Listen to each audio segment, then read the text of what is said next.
자, 여러분들 안녕하세요. 자, 오늘은 그 교재 31페이지부터 진도를 좀 나가도록 하겠습니다. 자, 갖고 있는 기초서 31페이지 펴보고 시작하도록 하죠.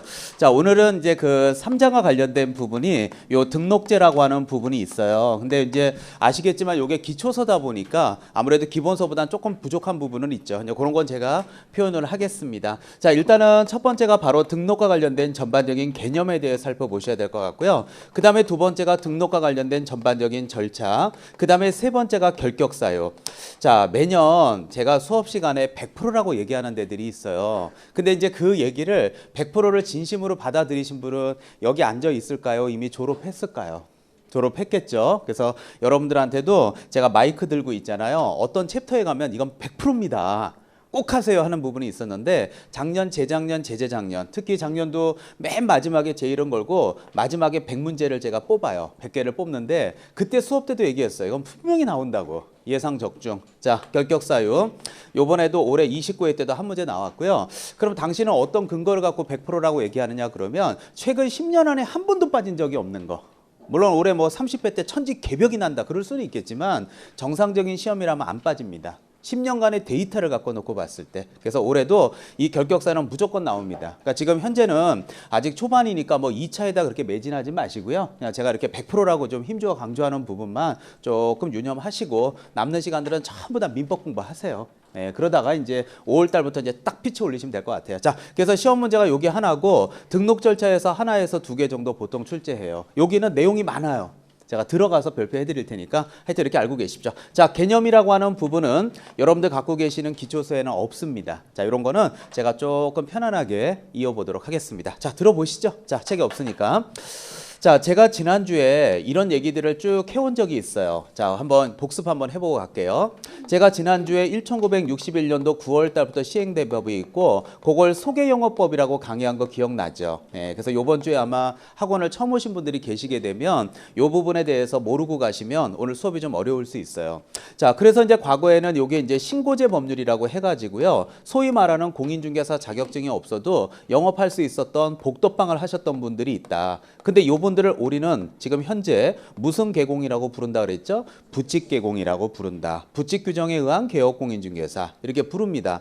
자, 그러다가 이제 우리가 84년도 4월 달부터 시행된 법이 있고 85년도에 1회 공인중개사 시험을 만든 법적 근거가 부동산 중개업법이라고 하는 법이 있었다. 근데 이 부동산 중개업법은 초창기 때 허가제 법률이었다 이거예요. 허가.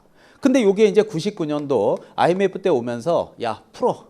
아니 무슨 지금 집값이 폭락하고 일자리가 없어서 지금 난리고 회사 부도나고 있는데 무슨 허가는 얼어 죽을 허가야 풀어 해가지고 99년도에 이 부동산 중개업법이 등록제라고 하는 법으로 바뀝니다. 그래서 지금까지 이제 법명이 바뀌었지만 지금 현재 여러분하고 저하고 배우고 있는 현재 공인중개사법이라고 하는 이 법에까지 이어지면서 지금 현재까지도 등록제라고 하는 내용은 그대로 지켜지고 있어요. 자, 그러면 우리가 이제 처음에 이제 스타트를 할 때 과거에는 요 당시에는 사무실 벽에다가 무슨 증을 걸고 영업을 했을까요? 허가증. 근데 지금은 무슨 증을 걸고 영업할까요? 등록증. 그러면 그냥 우리가 상식선에서 볼 때는 뭐 허가나 등록이나 뭐 그냥 걸고 돈만 벌면 되지 뭐 이럴 수 있지만 이제 이 개념을 잡아서 할 때는 허가와 등록이라는 개념은 많이 달라요. 여러분들 상식적으로 볼 때요. 자, 처음 바뀌니까 허가하고 등록하고 이렇게 비교해 보면 어떤 게 더 강한 느낌이 들어요. 허가가 훨씬 강해요. 예를 들면 여러분이 이 동네 땅을 갖고 있어. 내 땅이야. 근데 거기다 건물 짓고 싶어. 그러면 내 땅에다 내가 건물 짓고 싶을 때 신고만 하면 막 30층짜리 건물 막 짓는 거 아니잖아요. 건축 뭐 받아야 돼요? 허가. 그럼 건축 허가에다 이 동네에다 내가 30층짜리 빌딩 짓겠다 그러면 막 허가 나겠어요. 일정한 용도 지역지구나 여러 가지 다 고려해서 허가 날까요? 고려해서. 그러니까 자기 짓고 싶은 대로 막 허가 나는 건 아니거든요. 그러니까 당연히 이 허가라고 하는 것은 아시겠지만 여러분들 불허가 처분이라는 말이 있는 거 알죠? 불허가 받았다. 근데 살면서 여러분들 불등록이라는 말 들어본 적 있어요? 불등록 처분을 받았다. 이런 말은 없어요. 그래서 불허가 처분을 받았다는 말은 있지만 불등록 처분을 받았다는 말은 없거든요. 그래서 요거는 여러분이 완벽해. 올해 공인중개사 자격증 땄어. 사무실도 완벽하게 갖췄어. 또 좀 이따 배워야 되는 실무 교육이 있거든요. 완벽하게 받았어. 나는 법적으로 아무 문제가 없다 그러면 불등록이란 말이 없다라는 말은 무슨 말이에요? 나만 완벽하면 법적으로 일정한 요건만 완벽하다면 무조건 줘요, 안 줄 수도 있어요. 무조건 줘요. 100명이 됐던 1000명이 됐던 여러분들 자격증 따서 노원구에서 1000명, 10,000명 다 오픈할 수 있어요. 그 다음은 이제 경쟁인 거고. 근데 이 허가라는 거는 불허가라는 말이 있기 때문에 내가 똑바라도 허가 못 받는 경우도 있을 수도 있는 거예요. 자, 그러면 제가 이 허가에서 등록으로 바뀌었을 때 과거 얘기지만 조금 베이스를 좀 깔아 드릴게요. 제가 예전에 요 부동산 중개업법을 강의할 때 뭐 여러분들이 15년 이상 전에 선배들이지만 요 당시에는 무슨 지역이 있었냐면 허가 제한 지역이라는 게 있었어요. 그래서 이렇게 강남구 지역이 투기가 성행하거나 성행할 우려가 있는 지역일 수 있잖아요. 그러면 국토교통부 장관, 그 당시 건설교통부겠지만 이렇게 5년 범위 안에서 이 지역을 허가 제한 지역으로 선포를 해요. 그러면 여러분이 그 당시에 자 만약에 공인중개사 7회 때 평균 80이 넘어 전과목 평균이 굉장히 잘하는 거 아니에요? 네, 전과목표이 80이 넘어서 어마어마한 실력으로 합격을 했어요. 완벽하게 갖췄어. 그래서 여기다 여러분이 사무실을 딱 오픈하고 싶다고 강남구청을 찾아가거든요. 그럼 강남구청은 이 지역이 무슨 지역이에요? 허가 제한 지역이기 때문에 아무리 여러분이 우수한 성적으로 합격하고 법적으로 아무 문제가 없어도요. 허가 제한 지역이란 이유만으로 여러분한테 허가증을 주지를 않아요. 무슨 말인지 이해 가죠? 그럼 여러분은 걱정하지 마. 뭐 강남에 못 받으면 영업 못할 것 같아? 그러면 이런 생각할 수 있죠. 길 하나 건너러 여기가 서초구일 수 있잖아요. 그러면 서초구에다 사무실 딱 오픈해 놓고 낮에는 여기 가서 영업하고 저녁에는 여기로 퇴근하고 왔다 갔다 손님 모시고 할 수도 있잖아요. 그럴까 봐서 허가 제한 지역으로 이렇게 선포를 해버리게 되면 인근 지역까지 허가 제한 지역으로 다 묶어버려요. 이거를. 그래서 여러분한테 아무리 완벽해도 주질 않아요. 그러면 이게 99년도 IMF 때 허가라는 말이 등록으로 바뀌었으면 지금 현재는 무슨 지역이라고 바꿔야 돼요? 등록 제한 지역이라고 바뀌어야 되는 거 맞죠? 근데 지금 현재는 제가 좀 전에도 힌트 드렸지만 불등록이라는 말이 없어요. 불등록이란 말이. 그러니까 여러분만 완벽하면 100명이든 1000명이든 10,000명이든 강남에서 다 할 수 있어. 하지만 강남 집값이 너무 난리가 아니다 그러면 지도 감독은 철저하게 하겠죠. 다운계약서 쓰는지 세금 포탈 하는지 이런 거는 확실하게 검토하겠지만 무조건 등록증은 줘요. 그렇기 때문에 지금은 등록 제한 지역이란 말이 없습니다. 그러면 제가 하는 말이 맞나 틀리나 잘 봐요. 제가 지난주에 분명히 이런 말 했죠. 중개사법은 법 조문만 놓고 보면 몇 조라 그랬냐면 51조예요. 근데 중개사법이 토탈 40개 문제 가까이 출제된다 그러면 그중에 법이 70% 내외니까 30문제가 출제돼요. 그러면 51개의 조문을 가지고 잘 봐요. 51개의 조문을 가지고 30문제를 출제한다 그러면 지난주도 얘기했지만 분량이 많은 데서 출제하는 거예요. 분량이 적어요. 적기 때문에 문제가 어떻다 그랬어요. 제가 치사하다. 지금 2주째 얘기하고 있어요. 그러니까 이 말이 맞나 봐봐요. 자, 등록을 분명히 제한적이 없다고 했으니까 일정한 요건을 충족하면 등록은 줄 수 있다가 맞을까요? 주어야 한다가 맞을까요? 주어야 한다지. 근데 줄 수 있다 그러면 안 줄 수도 있잖아. 그럼 과거에 허가는 줄 수도 있고 안 줄 수도 있었잖아. 그러니까 등록을 주어야 한다는데 만약에 지문이 등록을 줄 수 있다 이렇게 나오면 맞는 지문이요? 틀린 지문이요?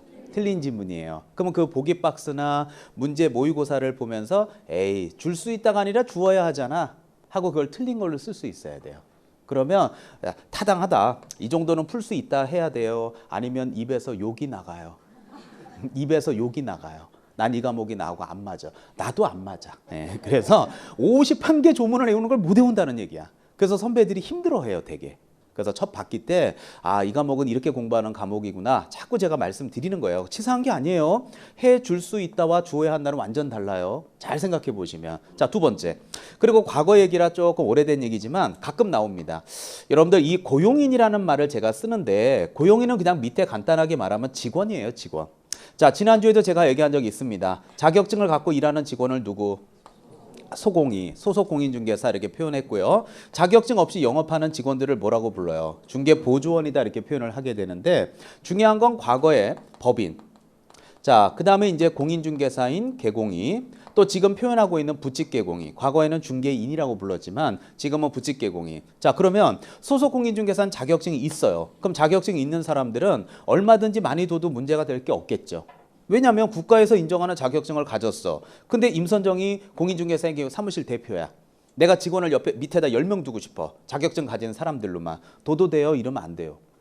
아니 국가에서 인정한 자격증을 가진 사람인데 우리 사무실이 규모가 좀 크니까 10명이든 100명이든 1000명이든 능력되면 둘 수 있잖아요. 아무런 문제가 없잖아요. 국가에서 인정하는 사람들이니까. 근데 문제는 이 보조원과 관련된 부분은 자격증이 없는 분들이잖아요. 근데 이런 사람들이 봐봐요. 제가 공인중개사인 개공인데 사무실에 저는 대표니까 자격증이 있죠. 제 밑에 직원은 전부 보조원이야. 10명을 두는데 한 명도 자격증 있는 놈이 없어. 유일하게 나만 자격증이 있어. 이해가시죠? 그러면 사무실에 11명이 일하는데 대표만 자격증이고 밑에 놈은 한 놈도 자격증이 없다. 이거 문제 있는 거 아니에요? 다 해먹는다. 그럼 거꾸로 여러분은 무슨 생각해요? 이걸 꼭 따야 되나? 아니 안 따도 다 해먹는데 굳이 따갖고 이거 와갖고 이런 고생할 필요 뭐가 있나? 이런 생각이 들기 때문에 사무실에서는 이 보조원은 자격증이 없기 때문에 맥시멈 인원수 제한을 뒀어요. 그래갖고 이제 여러분들 선배들하고는 법인일 때는 10인 이내, 맥시멈으로 10명까지. 그 다음에 공인중개사인 개공인은 4인 이내, 맥시멈으로 4명까지. 그 다음에 부직개공인은 2인 이내 그래가지고요. 한 10년도 이상 전에 선배들하고는 14, 2 막 이런 거 애우고 그랬어요. 근데 이제 시대적 배경이 잘 봐봐요. 자, IMF 때 일자리가 없어서 난리잖아요. 그런데 국가에서 자, 제가 자격증은 없지만 4명 이내라고 돼 있지만 제가 10명을 두고 싶다 그러면 국가에서는 두라고 해야 돼요. 그건 아니에요. 두라고 해야 되겠죠. 일자리가 없으니까. 그래서 풀어 이러다 보니까 이런 내용들이 지금은 전면 삭제가 된 거거든요. 그러니까 여러분들은요, 지금 옛날 선배들에 비하면 진짜 공부할 게 없어. 결론 말해줄까요? 떳떳하면 다 받을 수 있죠. 직원 100명 두고 싶으면 둘 수 있죠. 아무런 문제가 없어요. 그리고 과거에는 이건 그냥 여담으로 들으세요. 과거에는 이렇게 허가증을 받으면 허가증에 갱신제도가 있었어요. 그래서 5년 범위 안에서 갱신을 해야 되고 5년의 계약 기간이 만료, 갱신 기간이 만료되기 2개월에서 15일 전까지 갱신을 해야 되고 이거 갱신 안 받잖아요? 그럼 허가 취소야. 제가 단적인 예를 하나 들어드릴게요. 저희 아버님 얘기니까 해도 되겠죠? 여러분들 지금 지갑 안에 갖고 계시는 증이 있죠? 지갑 안에 있는 증, 무슨 증이 있어요? 네? 아니, 주민등록증은 시험본증은 아니잖아요. 예, 그거는 그냥 태어나면 주는 거고. 유일한 게 주민등록증이야 지금? 미치겠네 정말. 자, 아니 시험 봐서 받은 증이 있잖아요. 예, 딱 하나밖에 없네. 운전면허증. 자, 알겠어요. 자, 예, 알겠어요. 자, 그래도 우리가 갖고 있는 증이 있잖아. 시험 본 거. 예. 자, 운전면허증이 있는데요. 저희 아버님이 실제 있었던 일이에요. 여러분들 운전면허증 요 잘 보면 요 줄에 적성검사 기간이라고 있는 거 아세요? 예, 그럼요. 이게 운전하다가 성격 들어졌나 안 들어졌나 검사하러 오는 게 아니라 이거 갱신하라는 거 맞죠? 근데 저희 아버님이 저 어렸을 때 대학교 때인가 이렇게 이게 이제 면허증을 지갑에다 꽂고 다니다 보면 뭐 신호 위반이나 이런 거 걸릴 일이 없으니까 그냥 꽂고 다녔는데 이게 적성 검사 기간이 1년이 넘어간 거예요. 그거 어떻게 된 줄 알아요? 면허 취소됐어요, 진짜로. 예. 그 면허 취소되면 어떻게 해? 다시 뭐 면허증 또 따야지. 그래갖고 면허시험장 가는데 면허증이 없으니까 제가 모시고 가야 될 거 아니에요. 무면허잖아. 면허증이 취소됐으니까. 그 무면허 운전하면 안 되니까요. 그래서 제가 면허시험장 가서 뭐 아버지하고 막 이렇게 코스 돌고 막 굴절 뭐 이런 거 S자 뭐 이런 거 같이 했던 기억이 나거든요. 그거와 마찬가지로 이 허가증도 유효기간이 5년이었기 때문에 5년 될 때 갱신 안 하면 허가 취소야. 그 허가 취소된 영업하면 무면허 운전자와 마찬가지로 무허가 개공이가 되는 거죠. 이해 가요? 그러니까 이게 얼마나 스트릭트해. 근데 지금은요, 이 등록제로 와갖고는 이 등록증의 유효기간은 몇 년이냐? 없어요. 자, 여러분이 등록증 받았죠? 그러면 내가 몸 건강하게 앞으로 한 30년간 할 것 같다. 그냥 30년이야. 1년 하다 때려쳤다. 그러면 1년이야. 이거는 이제 자기 능력이야. 그러니까 전부 법 내용들이 완화되는 쪽으로 대폭 바뀌어요. 그래서 지금 현재 여러분들은 편안하게 공부할 수 있도록 아주 되게 좋아진 거죠. 어떻게 보면. 자, 그래서 이 등록이라고 하는 개념은 그냥 과거 허가보다는 결론 낼게요. 과거 허가보다는 강화된 제도다, 완화된 제도다. 완화. 그렇게 이해하시면 돼요. 자, 그럼 이제 알았다. 그럼 구체적으로 등록하러 가자. 자, 이제부터 등록을 직접 하러 가보도록 하겠습니다.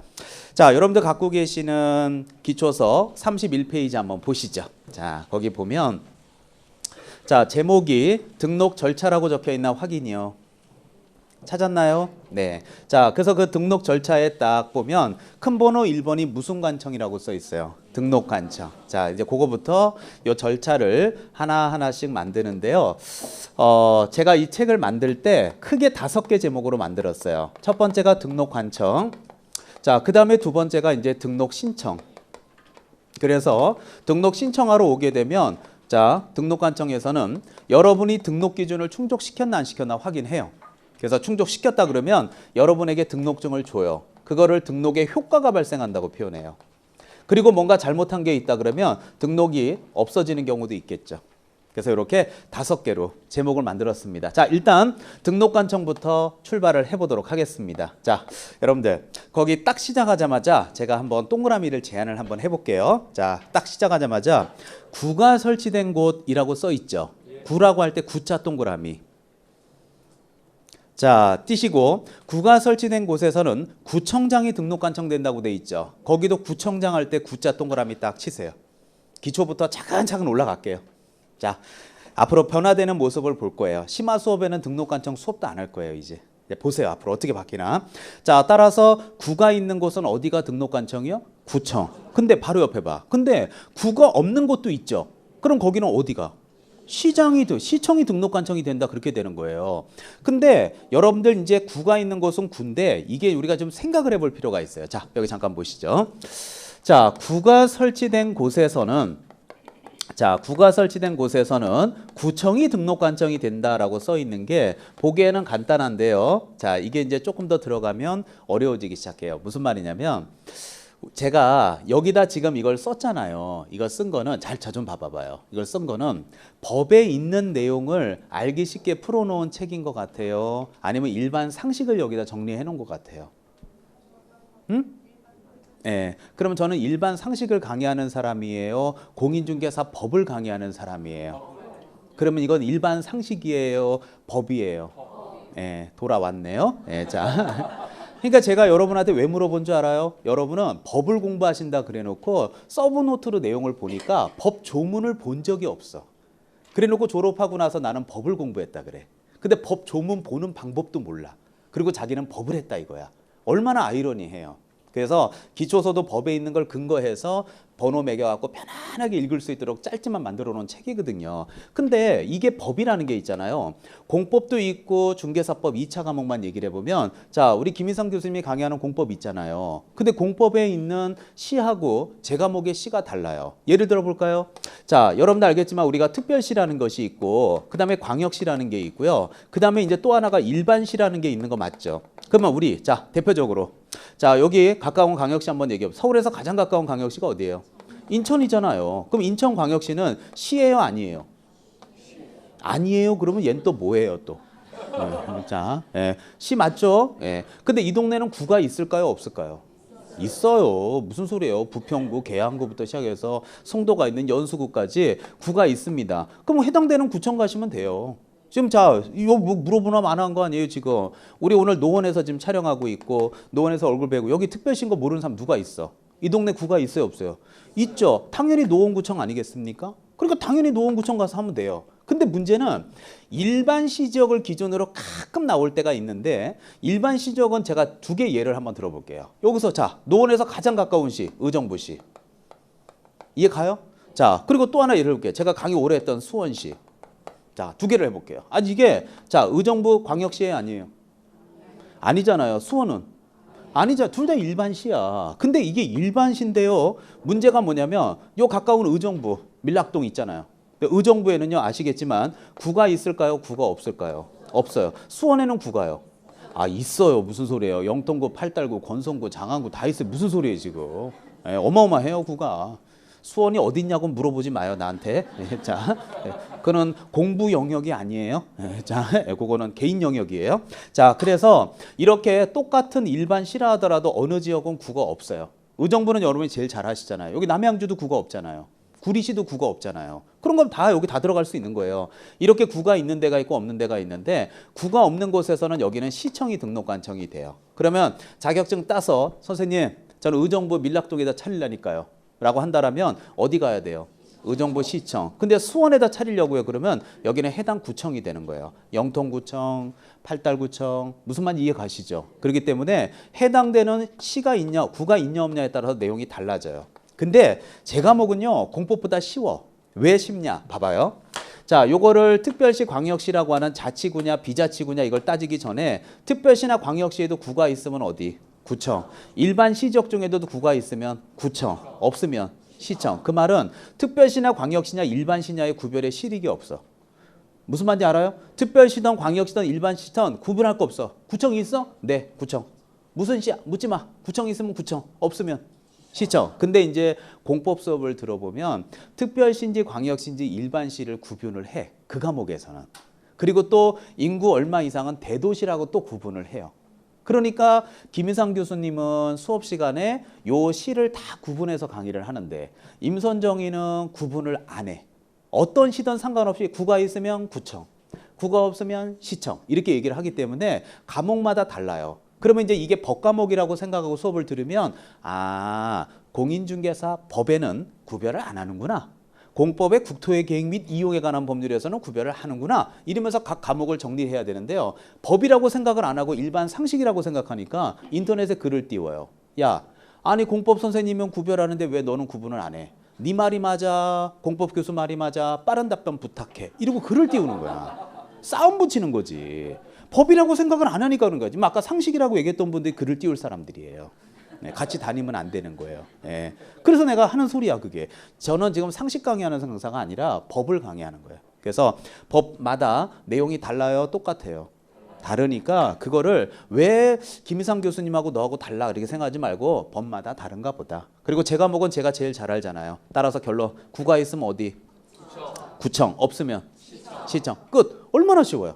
이제 앞으로 이런 사례들을 계속 보게 될 거예요. 자, 그러면 여러분들은 저하고 만나고 있는 게 서울특별시고 이 동네는 노원이니까 노원구청이에요. 그럼 이제 노원구청 가는지 알았으면 직접 이제 신청하러 가야 되지 않겠습니까? 자, 그래서 이제 신청하러 가기 위해서 두 번째 제목 파란 글씨 2번이 등록에 뭐예요? 신청. 자, 이제 가자고요. 자, 이제 제목을 이렇게 만들어 놓은 거예요. 자, 그러면 이제 여러분이 앞으로 가실 사람들이야. 그러면 여러분이 이제 등록 신청자가 되실 분이에요. 자, 이제 내년에 자격증 따셔서. 자, 그럼 거기 딱 보면, 자, 이것도 얘기해 줄게요. 이번 시험에도 또 나왔는데, 거기 보자마자 공인중개사 또는 법인이 아닌 자는 개설 등록을 신청할 수 없다라고 써 있는 거 맞죠? 그런데, 자, 이거 맨날 선배들이 힘들어하는 건데, 가로 안의 말을 보세요. 가로 안의 말을 보면, 소속 공인중개사 제외라고 써 있는 거 맞죠? 자, 그러면, 법을 떠나서 국어를 한번 내가 물어볼게요. 제가 강의해본 입장에서 보면 국어가 안 되는 사람이 되게 많다는 거예요. 거기에 소속공인중개사 제외라는 말은 소속공인중개사가 등록 신청자가 될 수 있다는 뜻이냐? 에이 참, 없다는 뜻이지 제외라는 말은 무슨 소리 하고 있어? 있다라는 뜻이지 하고서 이 제외라는 말이 무슨 말인지 이해를 못하는 사람이 은근히 많다라는 거예요. 자, 여쭤보겠습니다. 국어입니다. 국어. 법률 용어 하나도 없어요. 자, 다 강의해줬어요. 지금까지 소공이가 뭔지도. 자, 결론. 소공이는 개설 등록을 신청할 수 있다라는 거예요? 없다라는 거예요? 예? 없다가 제일 싫은 거야. 자, 있다 한번 손 들어봐. 있다. 난 있다. 알겠어요. 기초니까 한번 물어봅시다. 없다. 알겠어요. 자, 그럼 내가 물어볼게요. 지금 있다와 없다를 제가 손을 드신 분을 기준으로 얘기해 볼게요. 있다, 손 드신 분 60%. 없다 40% 손 드셔서 손 드신 분 기준으로. 자, 그러면 분명히 봐봐. 여러분이 지금 앞에서 보면 이런 느낌 들 거야. 지금 똑같은 수업을 똑같은 책으로 보고 있죠. 근데 봐봐. 지금 있다와 없다가 나눠졌다는 얘기는 분명히 여기 합격자가 있지만 불합격자가 있다는 거야. 봐봐. 똑같이 국어책을 읽었는데 어떤 사람은 없다고 두고 어떤 사람은 있다고 들었어. 그럼 둘 중에 하나가 답 아니야 지금. 그러니까 다 붙이지 못하는 거야. 그럼 제가 물어볼게요. 우리 중개사 시험은 공인중개사 시험 제도는 합격자가 많아요? 불합격자가 많아요? 그러면 옆에 있는 동료들이 손을 많이 들면 맞은 것 같은 느낌이 들어요? 불안함이 밀려와요? 아니 나는 물어보고 싶어 진짜로. 여러분은 그런 생각을 안 하고 이씨 웃기고 있는데 이까지 내 1년 안 못할 줄 알아? 다 그러고 선배들이 떨어졌어. 그 선배들이 바본 줄 알아요? 보면 멀쩡해. 공부를 못할 뿐이지. 얼굴은 다 멀쩡했어. 그때도 한기수 선배들 다 멀쩡해. 한번 만나봐봐. 멀쩡해. 공부를 못할 뿐이야. 자, 그러면 물어볼게요. 60%에 손 들면 맞은 것 같아요? 불안함이 밀려와? 아니 말은 좀 해봐요. 지금 녹화하니까. 근데 이 불안함이 밀려온다고 답은 이겁니다. 불안함이 밀려온다고 있다고 손을 든 여기 동료들은 바보냐? 아니야. 정상이야. 공부를 못할 뿐이지. 자, 답은 이거야. 답은 이거라고요. 틀린 거야. 근데 중요한 건 60%가 지금 있다고 들었다는 거야. 자, 그럼 또 국어 설명해 줄게. 봐봐요.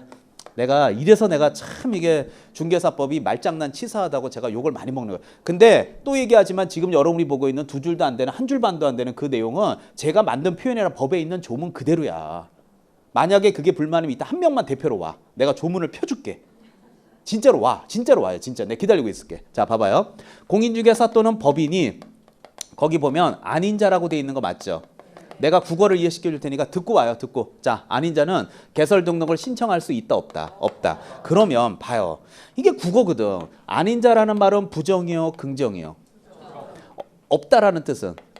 그러면 자 봐요. 내가 이 사람들을 정상으로 만들어 줄게. 자 봐봐. 부정의 부정이지.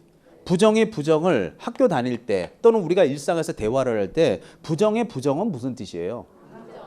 강한 긍정이거든. 아니 예를 들어서 여러분들 이럴 수 있잖아. 아니 공부라고 생각하지 말고요. 어쩌녁에 가족끼리 집에서 저 TV 영화를 보고 있었는데 뭐 범죄 영화야. 범죄 스릴러 영화야. 봤더니 자, 김 반장이 그랬어. 박 반장. 네. 아니 그저 김철수가 범인이 아니라는 게 아니잖아 지금. 이렇게 얘기. 뭔 소리야? 잠깐 수도. 잠깐만 수도. 잠깐 수도. 예. 자, 김철수가 범인이 아니라는 게 아니잖아 지금. 이렇게 대화를 하고 있어요. 영화에서. 뭔 말이야 이거 지금? 지금 영화 하는 거야? 김철수가 범인이 아니라는 게 아니잖아 지금. 이러고 대화를 하고 있다고요. 경찰서에서. 그러니까 아니라는 게 아니잖아 지금. 이게 뭔 말이냐고요. 걔 범인 맞아. 무슨 소리 하고 있어. 니네들 지금 잘못 찍고 있어 지금. 얘기하는 거 맞잖아요. 그럼 범인은 누구야? 김철수야. 그러면 등록 신청할 수 있는 사람은 누군데? 김철수 써 있잖아. 얘만 되는 거야. 얘만. 얘가 강력한 범인이야. 그런데 용의선상에 소공이가 들어왔어. 소공이가 용의선상에 들어왔어. 그럼 얘는 범인이라는 거 아니라는 거야? 아니 지금 없다고 써놨잖아요 지금. 자, 얘가 범인이라고요. 그럼 얘가 강력한 범인이야. 그럼 얘는 범인이요 아니요? 아니지. 그러면 신청자의 소공이는 범인인 거야 아니에요? 아니니까 얘는 용의선상에 포함시켜요 제외시켜요? 제외시킨다는 얘기는 얘는 범인에 해당된다 아니다? 아니다. 이렇게 되는 거야. 그러니까 결국은 소속공인중개사가 신청자에 들어가니 안 들어가니라고 제외라는 말은요. 소속공인중개사는 등록 신청자가 못 된다는 뜻이야. 그러나 여기 공인중개사 요것만 딱 보고 제외? 있네? 이러고 쓰는 사람들이 은근히 많다라는 거예요. 그래서 이게 또 지금 당장은 아직 프레셔가 없으니까 그런데 시험장 가서 딱 읽으면 시험 문제는 뭐라고 출제하느냐. 그래서 제가 그랬잖아요. 지금 몇 주째. 자, 시험 문제는 이렇게 내요. 자, 여기다가 이렇게 가로 넣고 소속공인중개사 포함이라고 내요.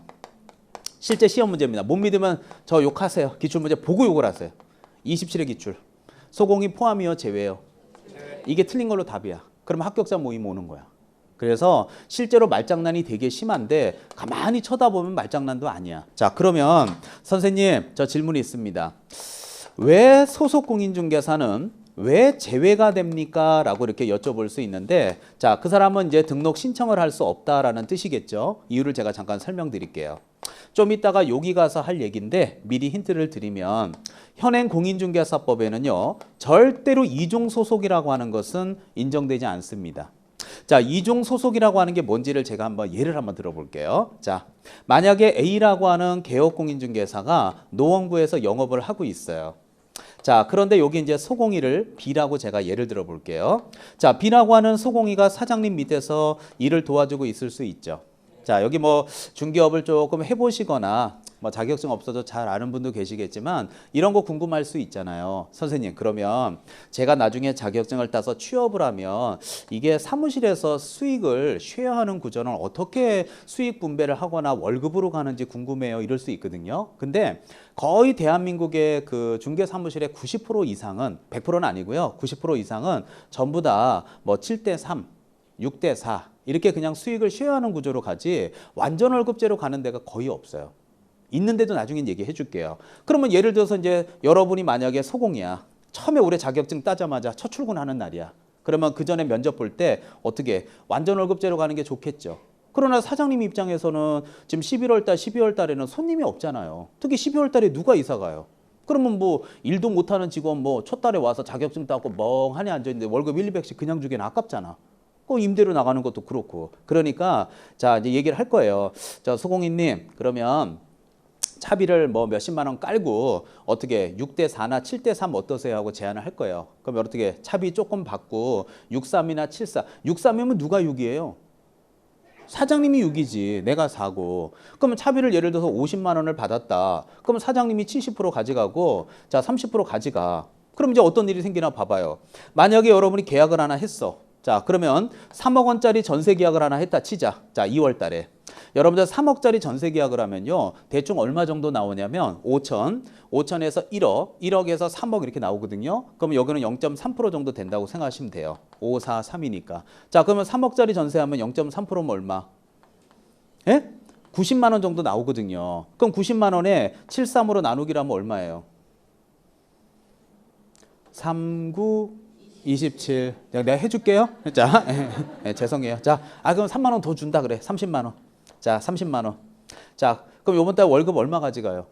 80만 원. 그럼 여기는 사장님은 여러분이 뼈 빠지게 다녀갖고 했어. 그럼 사장님은 얼마 가져가겠어요? 일단 여기서만. 그냥 60만 하자. 예? 맞잖아요. 예. 자, 그래서 60만 원 하자고요. 3만 원 줬으니까. 그럼 60만 원인데 사장님이 또 본인이 계약한 것도 있을 수 있죠. 그럼 본인이 계약한 건 직원들한테 나눠줄까요? 본인 건 본인 거야. 그럼 본인은 본인이 그동안 거래처 쌓아온 거니까 본인은 본인 거고. 그러니까 본인은 이거 해갖고 또 몇백 벌어가고 거기다 내가 한 거 30% 70% 가져가고 나는 50만 원 받는다는 이유로 30% 가져가면서 사장님이 이번 달에 한 7, 800 가져갔는데 나는 이번에 80만 원 가져갔어.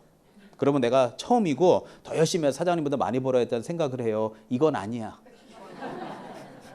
아니 물어보는 거야 내가. 그래서 이제 드디어 이제 이런 일이 생기게 아니라고 해야 이제 수업을 할 거 아니에요. 뭘 이건 맞아 맞기는. 아니 내가 볼 때 너도 좀 문제가 있네 어저께. 예, 어제 힘들었는데 내가. 자 어제 부천이었는데 부천도 좀 문제가 있더라고요. 예, 예, 그래서 제가 어저께 부천에 4, 7이 얼마였지? 4, 7, 32.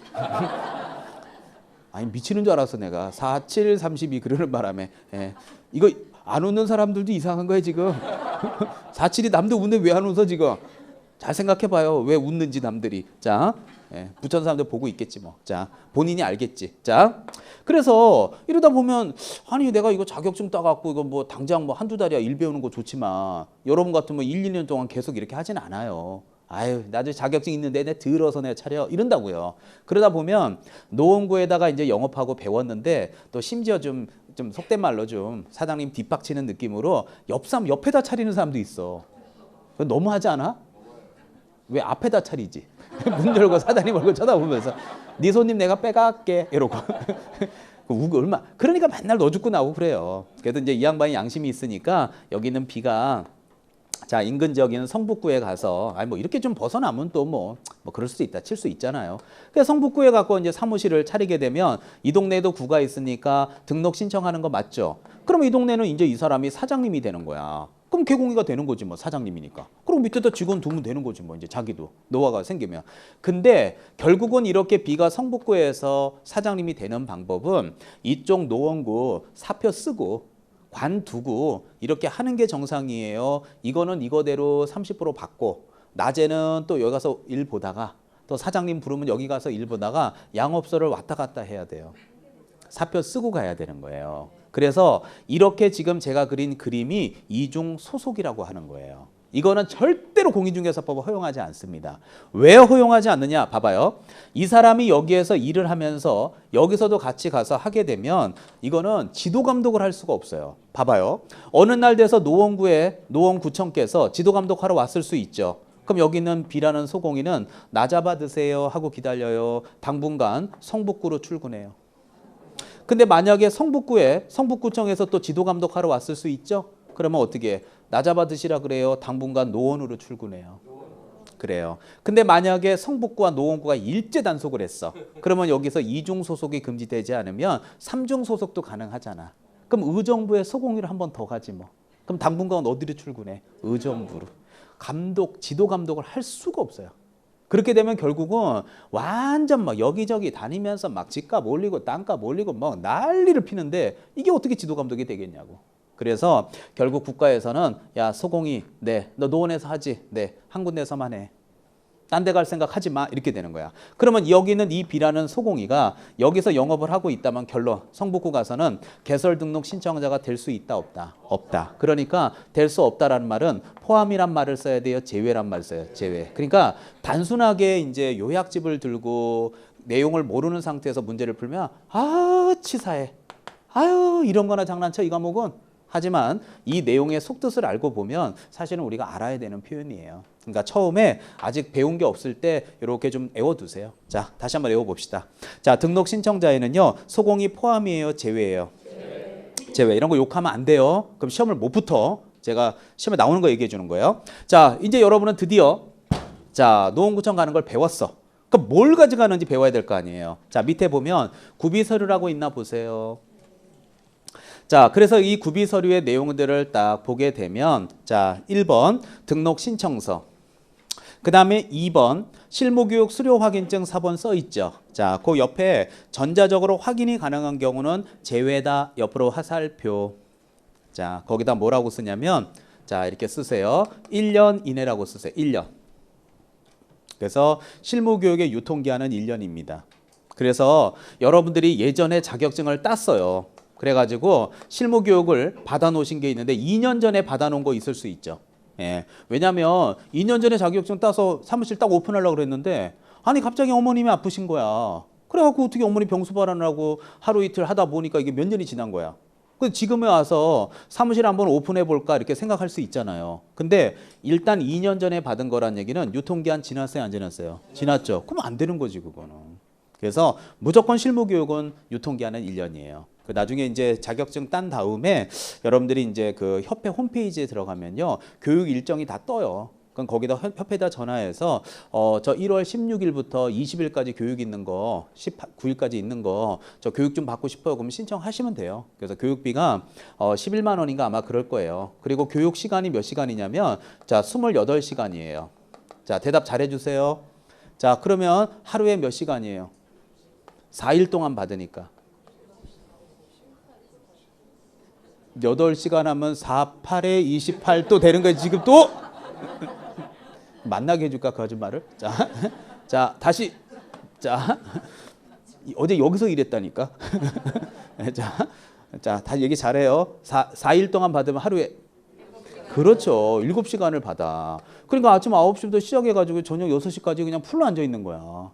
4일 동안. 그리고 마지막 날에는 이제 시험도 보고. 이러니까 이게 사실 할 일이 아니에요, 이게. 그래서 마지막에 받고 나면은 이렇게 이제 실무교육 받았다는 증 주거든요. 그 카페에서 주면 되는데 요즘에는 협회에서도 여러분이 교육 받으면 다 전산처리 되어 있겠죠.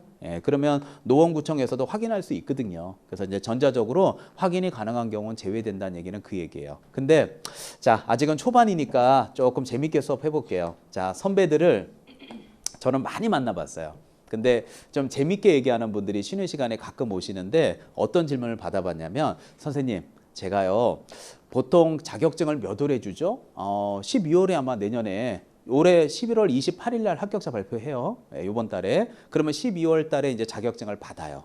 근데 선생님 제가 내년에 자격증을 받을 건데요. 연말에는 제가 바쁘잖아요. 그래서 요새 조금 한가하니까 학원 다녀서 얼마 안 됐지만 요즘 한가하니까 실무 교육을 미리 받아놓으면 안 될까요? 그 쉬는 시간에 쫓아오는 사람이 있어요. 아니 별소리를 다 들어. 아니 모의고사도 한 번 하는데 뭘 미리 받아 실무 교육을. 참 미치거든. 아니 5만 걸 질문을 다 해요. 5만 거를. 아니 나 참나. 아니 줄 사람은 생각도 안 하는데 시험도 안 보고. 47이 32인데 뭘 말도 안 해도 저기 있어. 자, 어떻게 실무교육 미리 받을 수 있을까요? 질문하러 오거든요. 이거 안 됩니다. 왜 안 되냐면 실무교육을 받으려면 자격증 4번이 있어야 돼요. 그래서 못 받아요.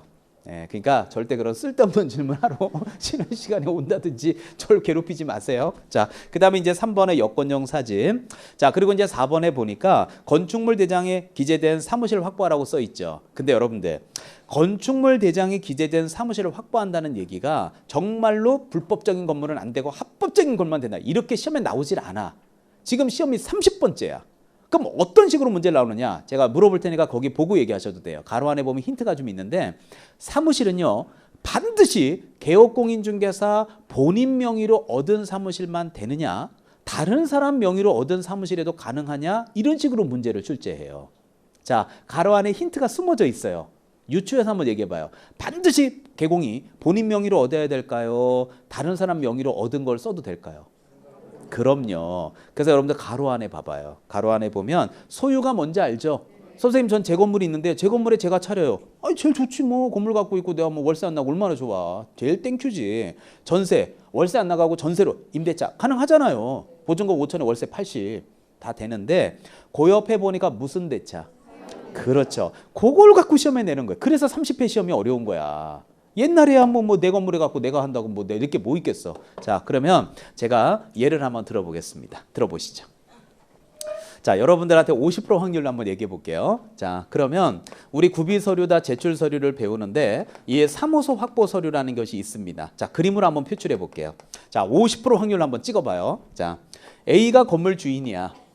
자, 그런데 여기 이제 B라고 하는 요 양반이 개공이에요. 자, 영업을 잘하고 있는 사장님인데 그러면 이 둘 간에 임대차 계약서가 있을까요, 없을까요?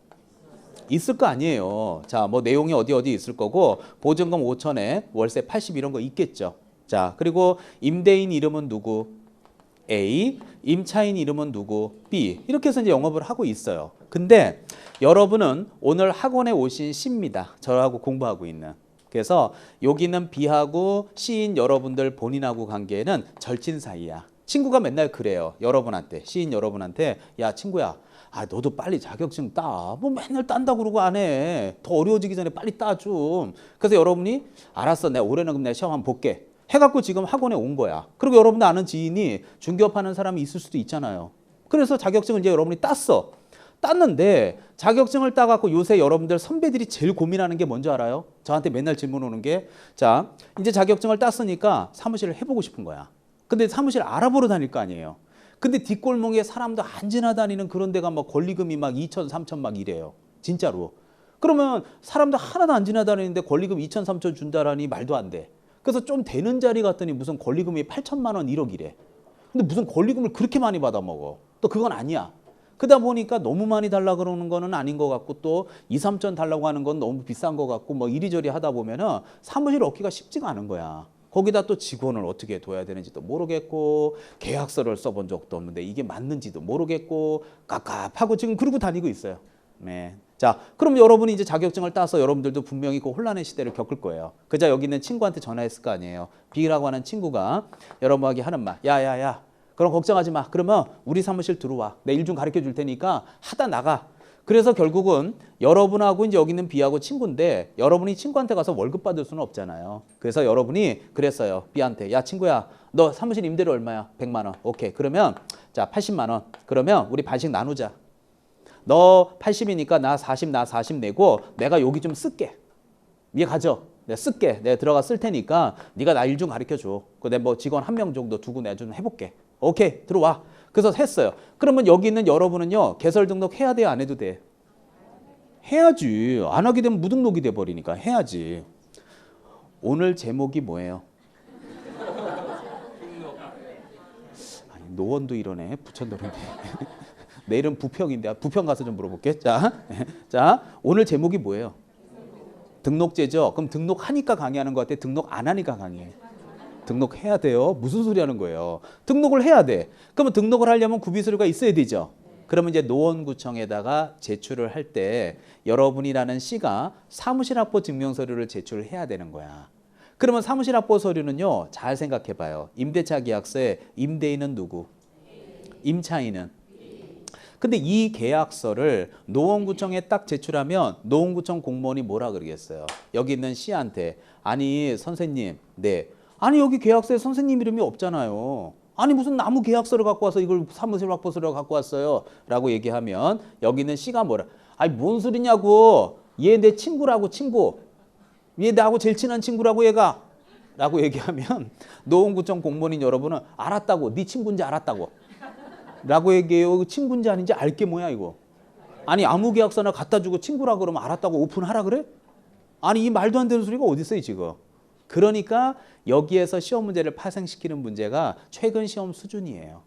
그러니까 훨씬 어려워졌지. 벌써 30회까지 갔으니까. 자, 그렇다면 이제 제가 힌트를 좀 줄게요. 동의서를 제출해야 돼. 동의서. 자, 이제 이런 얘기를 할 겁니다. 야, 그걸 뭘 물어보고 그래. 동의서는 당연히 건물 주인이 쓰라 그래야 쓰는 거잖아. 임대인 A의 동의서를 첨부해야지. 지금 장난하고 야 무슨 소리 하고 있어 지금. 임차인 B의 동의서를 첨부해야지. 이해 가죠? 야 너 이거 속이려고 그러는 거 아니야 지금? 둘 다 제출해야 되는데 하나만 고르라는 거 아니야? 하고서 1번, 2번, 3번은 둘 다의 동의서 한번 제가 손들기 게임을 한번 물어볼게요. 자, 이렇게 돼야 합격자 모임에 올 수 있어요. 아, 시험이 쉽지가 않은 거야 이게. 그러니까 선배들이요 1년 동안 죽으라고 해요. 여러분들 그냥 거저 먹으려고 그러지 마. 선배들 얼마나 노력하고 자격증 딴 건데요. 이게 따고 나면 뭐 그거 뭐 다 있는 거 이러지만 막상 공부하는 입장에서 어려운 자격증이에요. 1년 열심히 열공하셔야 돼요. 자, 눈빛이 지금 안 좋아. 지금 묻어가려는 눈빛을 보일 때는 바로 손들기 게임으로 바꿔요. 걱정하지 마요. 강의 하도 오래 해갖고 눈빛만 봐도 다 알아요. 여러분의 마음을. 자, 치사하게 안 들고 알았어 그러지 맙시다. 자, 그리고 제가 물어보면 많이 틀려야 돼요. 다 맞아야 돼. 많이 틀려야 정상이에요. 다 맞아야 정상이야. 다 맞으면 처음이야. 지금 3년째야. 3년째야. 예. 임선정이 네 앞에만 처음이야. 여기 옆학원 다 돌고 온 거야 지금. 예. 말도 안 되는 소리. 자, 나는 1번 A의 동의서라고 생각한다면 손 들어보세요. 소신껏 알겠습니다. B의 동의서다. 알겠습니다. 3번 둘 다인 걸 알고 있다. 네. 노련해가지고 자, 둘 다는 원래 안 하려고 그랬는데 안 될 것 같아서 해봤어요. 둘 다는 아니에요. 둘 중에 하나입니다. 자, 결론은 사실 아직 여러분이 민법에 대한 걸 조금 더 공부하시게 되면요, 이거를 임대차 계약이라고 하거든요. 그리고 나서 여기 임대차 계약일 때 얘가 얘한테 빌려준 걸 전대차 계약이라고 해요. 근데 이 전대차는요 누구의 동의를 받아야 되냐면 임대인의, 건물 주인의 동의를 받아서 해야 돼요. 그러니까 누구의 동의서예요? A라고 얘기하면 안 되고요. B의 동의서예요. 그래서 민법과 제 과목은 달라요. 그러니까 인터넷에 글이 떠요. 심정욱 교수는 임대인이라 그러는데 왜 너는 임차인이라고 하니? 왜 선생마다 수업이 달라? 그리고 또 글이 띄워요. 근데 제 과목은 민법의 특별법이기 때문에 제게 먼저 적용돼요. 그러니까 여기에다 답 쓰는 선배들이 있었겠죠. 그래서 또 시험 망쳤던 거야. 이 정도가 지금 30회 시험이에요. 그냥 자, 따라서 결론 누구의 동의서? 그럼요. 그래서 그 가로 안에 사용대차 갖고 문제를 내는 거예요. 이 정도가 30회 시험 수준이에요. 자, 그리고 밑에 다음에 해당하는 서류가 있는데요. 이거는 여러분한테는 크게 신경 쓰지 마세요. 여러분들 가로 안에 보니까 누구나 누구라고 돼 있죠. 외국인이나 외국의 주된 영업소를 둔 법인이라고 써 있죠. 근데 제가 힌트를 드리면 여러분은 외국인이 아니시고요. 여러분은 외국 법인이 아니시잖아요. 그렇기 때문에 여러분하고는 상관이 없어요. 자, 넘기지 마시고 그 밑에 기억법만 읽고 제가 얘기해 줄게요. 자, 기억에 보니까 결격사유에 해당하지 아니함을 증명하는 다음에 서류 있죠. 자, 넘기지 말아요. 자, 오늘 수업의 하이라이트가 결격사유 100%라고 그랬죠. 이거는 여러분이 법적으로 하자 있냐 없냐를 따지는 건데 여러분하고 저는 내국인이니까 제출할 필요가 없어. 왜? 아까 1번이 뭐라고 써 있어요? 제출 서류의 1번. 구비 서류의 1번이 뭐냐고요? 그러니까 왜 제출할 필요가 없냐면 여러분하고 저하고 등록 신청서를 가서 쓰잖아요. 전 써봤잖아요. 이 등록 신청서를 가서 쓰게 되면 이 신청서에 여러분하고 저의 주민등록번호를 적어요. 그러면 주민번호 따다다다닥 두들기면 다 나와요, 안 나와요? 그러니까 우리는 제출 안 해도 돼. 하지만 미국 사람인 스미스 씨는 우리나라 주민번호가 그게 뭐 있어요? 사회보장번호가 두들긴다고 나오진 않잖아요. 야, 니네는 갖고 와. 갖고 와. 그래서 걔네는 구비서류가 되는 거예요. 그러니까 이렇게 문제를 내는 게 30회 수준인 거예요. 모든 등록 신청자는 모든이라 그랬어요. 모든 등록 신청자는 결격사유에 해당하지 아니하는 것을 구비서류로 제출한다 그러면 틀리지. 누구는 제출 안 해요. 내국인은 안 하잖아. 그러나 이 말은 만나봐봐요. 모든 등록 신청자는 결격사유에 해당해서는 안 되는 건 맞죠. 그래야 등록증을 받을 수 있는 건 맞잖아. 해당하면 안 되는 건 동일하지만 누구는 갖고 와야 되고 누구는 안 갖고 와도 된다는 건 차이가 있는 거예요. 그런데 동그라미 5번에 외국인이나 외국의 주된 영업소를 둔 법인은 우리하고 상관이 없는 거기 때문에 시험이 10년에 한 번 나올까 말까 해요. 이해 가죠? 그러니까 이런 거는 초반에는 그냥 그러려니 하고 넘어가세요. 그리고 나서 이제 밑에 보면 A번에 이만저만저만 하면서 맨 마지막 보세요. 넘기지 마시고 맨 밑에 맨 밑에 줄 맨 끝에 넘어가기 전에 바로 전에 보면 뭐가 확인하는 서류? 대한민국 영사관이 확인하는 서류 있죠? 그런 거 니네 영사관 가서 다 띄워갖고 와. 네가 범죄 기록이 없다는 걸 띄워갖고 와. 이런 거 갖고 오라는 거예요, 서류를. 근데 우리하고 상관없는 거니까 편안하게 보세요. 자, 그리고 또 하나. 자, 넘겨보시면 자, 니은번에 보면 영업소 등기 증명서류 같은 거 있죠? 그거는 외국 법인임을 입증하기 위해서 가지고 오라고 하는 거예요. 어렵지 않게 보시고요. 쭉 내려가서 쌍가로 3번 등록 신청 시 수수료 있나요? 근데 거기 보면 지방자치단체 조례 가정하는 수수료라고 써 있잖아요. 근데 여러분들 어렵게 생각하지 마시고 지방자치단체 조례라는 얘기는 지자체마다 등록 신청 수수료가 다를 수도 있나요? 다 똑같을까요? 다를 수도 있잖아요. 근데 우리 시험이 전국구 시험이잖아요. 노원구 기준으로 쓰라 그래 봐. 근데 제주도에 있는 사람은 서울하고 다를 수도 있잖아. 그럼 제주도 사람들 가만히 있겠어요? 난리가 나는데 하나 모자라서 지금 얼마나 난리가 났는데. 그러니까 이런 거는 디테일하게 시험에 못 내고 지자체 조례예요. 끝이에요.